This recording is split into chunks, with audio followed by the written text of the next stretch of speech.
सासू माँ, आप क्या घर संभालने की ट्रेनिंग लेकर नहीं आई थी?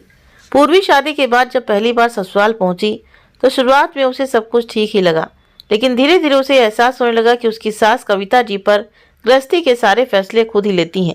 एक दिन उसने अपनी जिठानी रचना से पूछा, दीदी, आपकी शादी को कितने साल हो गए हैं? आप घर संभालने की कोशिश क्यों नहीं करती हैं? रचना दुखी स्वर में बोली, पूर्वी, मैं तो मम्मी जी से कब से कह रही हूँ कि आप घर की जिम्मेदारी मुझे सौंप दीजिए, लेकिन उन्हें तो मुझ पर भरोसा ही नहीं होता है कि मैं ये सब संभाल पाऊंगी। इसलिए छोटे से लेकर बड़े फैसले सब वही संभालती हैं। पहले जब ससुर जी कमाते थे तब भी वही संभालती थी, और अब उनके बेटे कमाते हैं तब भी हमसे पैसे लेकर घर वही संभालती हैं। एक बार शुरुआती दिनों में मैंने अपनी मर्जी से पनीर मंगवा लिया था तो उन्होंने मुझे बहुत डांट लगाई थी कि घर का बजट गड़बड़ा जाएगा। मुझे भी बहुत अजीब सा लगा था कि क्या मैं अपनी पसंद से कुछ मंगवा भी नहीं सकती हूँ। लेकिन धीरे धीरे मुझे इन सब की आदत हो गई कि जब तक मम्मी जी अपनी मर्जी से सब कुछ करती हैं तब तक घर में सुख शांति बनी रहती थी, और अगर मैं अपनी तरफ से कुछ करने की कोशिश करती तो उन्हें बुरा लग जाता था। वो कई कई दिनों तक मुझसे बात नहीं करती थी। घर में तनाव का माहौल बन जाता था और ऐसे माहौल में रहना मुझे बिल्कुल अच्छा नहीं लगता था। इसलिए अभी मैं बेफिक्र होकर रहती हूँ। घर में क्या मंगवाना है, कब क्या बनेगा, घर की सजावट में क्या करना है, ये सब मम्मी जी खुद ही देखती हैं, और मुझे भी क्या करना। बुरा तो लगता है लेकिन जाने दो, वैसे एक तरह से अच्छा ही है। हमें ज़्यादा टेंशन लेने की ज़रूरत ही नहीं पड़ती। अपनी जिठानी की बात सुनकर पूर्वी समझ गई कि बुरा तो रचना दीदी को भी लगता है, लेकिन वो मन बहलाने के लिए ये सब कह रही है। एक दिन कविता जी राशन का सामान लेने बाजार गई हुई थी। तभी अचानक से पूर्वी की कुछ सहेलियां उससे मिलने के लिए घर चली आईं। तो जब रचना चाय बनाने के लिए रसोई में गई तो उसने देखा कि चीनी तो बिल्कुल थोड़ी सी बची थी। उसकी सास बाजार गई थी तो राशन लेकर आने ही वाली थी, लेकिन उनके आने में अभी काफ़ी समय था। रचना ने पूर्वी को बुलाकर ये सब बताया तो पूर्वी कहने लगी, दीदी, आप चिंता मत करो, मैं पड़ोस वाली दुकान से किसी से मंगवा लेती हूँ। अब घर पर मेहमान आए थे तो रचना भी इनकार नहीं कर पाई और उसने सहमति में से हिला दिया। चीनी आ गई तो रचना ने चाय बना दी और पूर्वी की सहेलियां चाय पानी पीकर उनसे मिलकर चली गईं। लेकिन उनके जाने के बाद पूर्वी और रचना दोनों घबरा रही थी कि जब सासू माँ घर आएंगी तो उन पर कितना गुस्सा करेंगी। तभी रचना ने कहा कि हम एक काम करते हैं, फ़ोन करके मम्मी जी को मना कर देते हैं कि चीनी ना लेकर आए। चीनी हमने यहाँ से ले ली है। तभी रचना ने कविता जी को फ़ोन लगाया, लेकिन कविता जी ने फ़ोन नहीं उठाया। पूर्वी को बुरा लग रहा था कि 1 किलो चीनी के लिए उन दोनों की हालत खराब हो जा रही थी। करीब 2 घंटे बाद कविता जी राशन का सामान लेकर घर पहुंची तो दोनों बहुओं का दिल जोरों से धड़क रहा था, लेकिन हिम्मत तो उन्हें दिखानी ही थी, क्योंकि झूठ बोलने से कोई फायदा नहीं था। और कल को अगर पड़ोसी उन्हें बातों ही बातों में चीनी वाली बात बता देते तो फिर वो ज़्यादा गुस्सा होंगी। इसीलिए उन्होंने अभी बताना ज़रूरी समझा। तभी पूर्वी ने हिम्मत करके अपना गला साफ करते हुए कहा कि मम्मी जी, आज मेरी कुछ सहेलियां मुझसे मिलने के लिए आई थीं। तभी कविता जी सामान निकालते हुए बोली, अच्छी बात है बहू। तभी बड़ी बहू रचना बोल पड़ी, लेकिन मम्मी जी, उस समय घर में चीनी नहीं थी तो मैंने सामने वाले घर से कहकर दुकान से चीनी मंगवाई थी। ये सुनते ही कविता जी का चेहरा गुस्से से लाल हो गया और वो कहने लगी कि मैंने बार बार तुम लोगों को मना किया है कि तुम लोग घर की जिम्मेदारी उठाने की कोशिश मत किया करो। आप लोगों को किसने कहा था यहाँ से चीनी लाने के लिए? वो बाजार से 5-10 रुपये महंगा ही देता है, और वैसे भी मैं चीनी लेकर आने ही वाली थी ना। तभी रचना सफाई देते हुए कहने लगी, मम्मी जी, आपको आने में देर हो गई थी तो चाय तो उनके सामने ही बनानी थी ना, इसलिए मजबूरी में मंगवानी पड़ी। तभी कविता जी अपनी बहू रचना की बात काटते हुए बोली, इसीलिए मैं कहती हूँ कि तुम लोग घर गृहस्थी संभालने के लायक नहीं हो।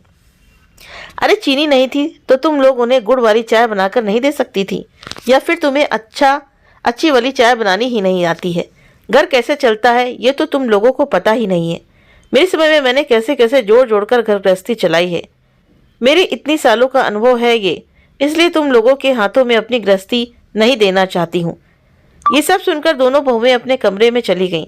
रचना का गुस्सा भी फूट पड़ा। वो कहने लगी कि मान लो अगर कभी कभार 5-10 रुपए का नुकसान हो भी गया तो इतना सुनाने वाली कौन सी बात है।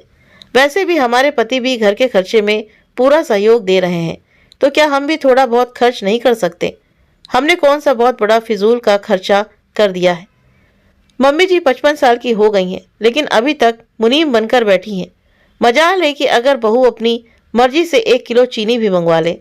रचना और पूर्वी दोनों ही बहुत परेशान थी। पूर्वी भी कहने लगी, दीदी हमने तो उन्हें समझाने की कितनी कोशिश की, लेकिन वो सुनने के लिए तैयार ही नहीं थी। आखिर हम भी कोई छोटी बच्ची नहीं है, बड़ी हो गई हैं, हमें भी अपने हिसाब से खर्चा करने का पूरा हक है। तभी बड़ी बहू रचना कहने लगी कि तुम तो अभी नई नई आई हो, मैं तो सालों से ये सब देखती आ रही हूँ। अपने पति की कमाई पर भी हमारा कोई अधिकार नहीं है। वो दोनों बातें ही कर रही थी कि तभी उनके ससुर राम सिंह जी ने हॉल में प्रवेश किया और बड़ी बहू से कहने लगे, बहू देखो मैं समोसे लेकर आया हूँ, जल्दी से चाय बना दो और सबको बुला लो, नहीं तो समोसे ठंडे हो जाएंगे। रचना तुरंत ही रसोई में चली गई। पीछे पीछे पूर्वी भी उसकी मदद करने के लिए चली गई। राम सिंह जी ने अपनी पत्नी कविता जी को आवाज लगाते हुए कहा, अरे भाग्यवान, कहाँ गई आप, जरा यहाँ तो आइए। कविता जी कमरे से बाहर आई तो वो कहने लगे, देखिए आपके मनपसंद समोसे लाया हूँ, चलिए खाना शुरू करिए, तब तक बहुएं चाय बनाकर ले आती हैं। कविता जी अपने पति के साथ बैठकर समोसे खाने लगी। राम सिंह जी उन्हें बहुत कुछ कहना चाहते थे, लेकिन उन्हें पता था कि कविता जी को कुछ भी कहने का फायदा नहीं है, इसलिए खामोश ही रह गए, क्योंकि उन्होंने दोनों बहुओं की बातें सुन ली थी और तब से ही उनके मन में उथल पुथल सी मच गई थी। उन्होंने सोचा कि बेटे भी समझदारी से अपना कर्तव्य निभा रहे हैं और बहू भी समझदार हैं और सब कुछ सहन कर रही हैं, तो इसका मतलब ये नहीं कि वो जिंदगी भर ऐसे ही घुट घुट कर जिएंगी। ये सब सोचते सोचते राम सिंह जी को एक उपाय सूझा। वो बहुत अच्छे मूड में थे। उन्होंने कविता जी से कहा, सुनो भाग्यवान, क्या तुम्हें याद है कि शादी के शुरुआती दिनों में तुमने मुझसे कहा था कि तुम्हें गोवा घूमने जाना है, लेकिन उस समय मेरे पास ज़्यादा पैसे नहीं थे और फिर घर गृहस्थी की जिम्मेदारियों के बीच कभी समय ही नहीं मिल पाया। छुट्टियों में तुम मायके जाती थी तो कभी किसी के यहाँ शादी हो जाती थी, तो उस समय छुट्टियाँ ऐसे ही खर्च हो जाती थीं। अब तो मेरे पास बहुत समय है और पेंशन के पैसे भी मिलते हैं, तो क्यों ना अब बुढ़ापे में हम अपने अधूरे शौक पूरे कर लें। अब तो हमें जिम्मेदारियों से मुक्त होकर अपने लिए जीना चाहिए। बोलो भाग्यवान, क्या कहती हो तुम। तभी कविता जी कहने लगी, मैं घर छोड़कर कैसे जा सकती हूँ, घर कौन संभालेगा, घर तो मैं ही चलाऊंगी ना, बहुएं तो अनाड़ी हैं, उन्हें तो कुछ आता ही नहीं है। तभी राम सिंह जी हंसते हुए कहने लगे कि यही तो इंसान गलत सोचता है। वो सोचता है कि उसके बिना कोई काम चल ही नहीं सकता, लेकिन सच्चाई तो ये है कि इस दुनिया में किसी के बिना काम नहीं रुकता है। हाँ, शुरुआत में गलतियां होती हैं, लेकिन धीरे धीरे सब काम सीख जाते हैं। जब तुम भी शादी के बाद घर आई थी तो शुरुआती दिनों में तुम भी कितनी गलतियां करती थी। तुम भी कोई गृहस्थी संभालने की ट्रेनिंग थोड़ी ना लेकर आई थी, फिर धीरे धीरे तुमने अपनी गलतियां सुधारी। ऐसे ही बहुएं भी धीरे धीरे सब सीख जाएंगी, लेकिन पहले तुम उन्हें मौका तो दो। ऐसे तो तुम जिंदगी भर गृहस्थी की चक्की में उलझ कर ही रह जाओगी, फिर अपने लिए कब जियोगी। तुम बहुत सीधी सादी हो, तुम गृहस्थी संभालती हो तो बहुओं को कोई तनाव नहीं होता, वो दोनों बहुत खुश होकर अपनी लाइफ एंजॉय कर रही हैं।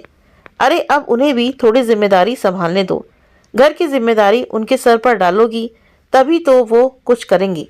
चलो हम दोनों पति पत्नी स्वतंत्र होकर घूमते हैं, हम भी अपनी लाइफ को एंजॉय करते हैं। कविता जी असमंजस में पड़ गई, लेकिन कहीं ना कहीं अपने पति की बात भी उन्हें ठीक ही लग रही थी। उन्हें सोच में डूबे हुए देखकर राम सिंह जी कहने लगे, अरे अब इतना सोच क्यों रही हो, वक्त की यही मांग है, अब हमारा समय पूरा हो चुका है, अब हमें गृहस्थी के जंजाल में नहीं फंसना है। अब मुझे ही देख लो, मैं भी तो रिटायर हो गया हूँ, मेरी जगह अब कोई और काम कर रहा होगा। ऐसे ही औरतों को भी एक समय के बाद घर से छुट्टी ले लेनी चाहिए, और आज हम इस दुनिया में हैं, कल हम नहीं रहेंगे, तब हमारे बच्चों का क्या होगा। इसलिए हमें अपनी आंखों के सामने ही अपने बच्चों को जिम्मेदारी संभालना सिखा देना चाहिए और हमें निश्चिंत होकर इस दुनिया से जाना चाहिए। ये कहते हुए उनकी आंखें थोड़ी गीली हो गईं। कविता जी भी बहुत भावुक हो गईं। उन्होंने अपने पति की हथेली थामते हुए कहा, आप सही कह रहे हो जी, सारी जिंदगी तो मैं घर संभालते ही रह गई, लेकिन अब हम एक साथ ढेर सारा समय बिताएंगे। शुरुआत में मेरा भी आपके साथ वक्त बिताने का बहुत मन करता था, लेकिन धीरे धीरे जिम्मेदारियों ने मुझे ऐसे ही जीना सिखा दिया, लेकिन अब हम अपने लिए जिएंगे। तभी राम सिंह जी ने मुस्कुराते हुए कहा कि चलो फिर किस बात की देरी, घर गृहस्थी बहुओं को सौंप दी जाए। बदलाव तो प्रकृति का नियम है, लेकिन जब बच्चे बड़े हो जाते हैं तो उन पर भी घर गृहस्थी की जिम्मेदारी डालनी चाहिए। दोस्तों, आपको राम सिंह का विचार कैसा लगा तो प्लीज़ आप कमेंट करके ज़रूर बताइएगा। अगर आपको वीडियो पसंद आया हो तो वीडियो को लाइक करें, चैनल को सब्सक्राइब करें, वीडियो को शेयर भी करें और आप अपने कमेंट करके भी हमें ज़रूर से ज़रूर बताएं।